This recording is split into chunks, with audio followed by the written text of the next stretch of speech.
आज हम इस वीडियो में क्लास के स्टार्स के बारे में जानेंगे जो मॉर्गन कीनन स्टेलर क्लासिफिकेशन सिस्टम का हिस्सा है। इस सीरीज के पिछले एपिसोड्स में हम क्लास ओ, बी, ए, एफ और जी के बारे में जान चुके हैं। इस सीरीज को बेहतर ढंग से समझने के लिए इसको एपिसोड 1 से फॉलो करें। फिलहाल आज के इस वीडियो में चलिए जानते हैं कि क्लास के तारे क्यों इतने खास होते हैं। क्लास के स्टार्स को के टाइप मेन सीक्वेंस स्टार्स, के टाइप ड्वार्फ्स या ऑरेंज ड्वार्फ्स भी कहा जाता है। ये वे सितारे हैं जिनका सतही तापमान 3500 से 5000 डिग्री सेल्सियस के बीच होता है और इनका स्पेक्ट्रल टाइप के होता है। ये लाल एम टाइप स्टार्स और पीले जी टाइप स्टार्स के बीच के आकार और चमक के होते हैं। इनका द्रव्यमान सूर्य के द्रव्यमान से 0.6 से 0.9 गुना तक होता है और इनकी चमक सूर्य की चमक का 0.1 से 0.5 गुना तक होती है।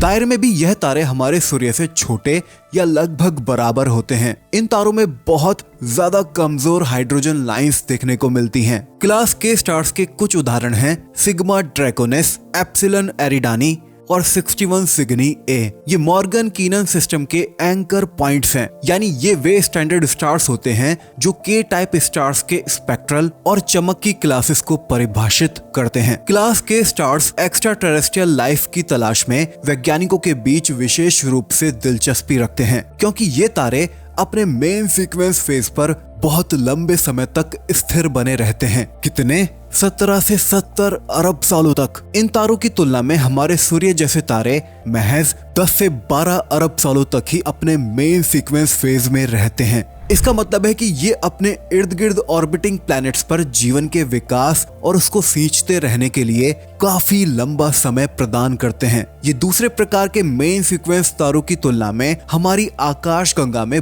बहुतायत में भी होते हैं। ये आकाशगंगा में मौजूद सभी प्रकार के मेन सीक्वेंस तारों का लगभग 12% बनाते हैं। हालांकि क्लास के स्टार्स हैबिटेबिलिटी के लिए कुछ नुकसान भी अपने साथ रखते हैं। ये जी टाइप स्टार्स की तुलना में ज्यादा सक्रिय और अस्थिर होते हैं, यानी ये ज्यादा सोलर फ्लेयर्स और कोरोनल मैस इजेक्शंस पैदा करते हैं, जिसके चलते ये अपने नजदीकी ग्रहों के वायुमंडल और जैव मंडल को नुकसान पहुंचा सकते हैं। क्योंकि यह तारे हमारे सूर्य से थोड़े ठंडे होते हैं, जिसके चलते ये एक छोटा हैबिटेबल जोन रखते हैं, यानी ग्रहों को इन तारों के करीब होना पड़ता है ताकि वे पर्याप्त गर्मी और प्रकाश प्राप्त कर सकें, जिससे तरल पानी का अस्तित्व इन ग्रहों पर हो सके। इससे एक समस्या यह है कि ये ग्रह टाइडली लॉक्ड हो सकते हैं, जिसमें ग्रह की एक साइड हमेशा तारे की ओर रहती है और दूसरी साइड हमेशा ही अंधेरे में रहती है, बिल्कुल हमारी पृथ्वी के चांद जैसे। कंक्लूजन पर आए तो क्लास के स्टार्स एक रोचक प्रकार के सितारे हैं जो जीवन खोजे जाने के लिहाज से कई फायदे पहुंचाते हैं तो कई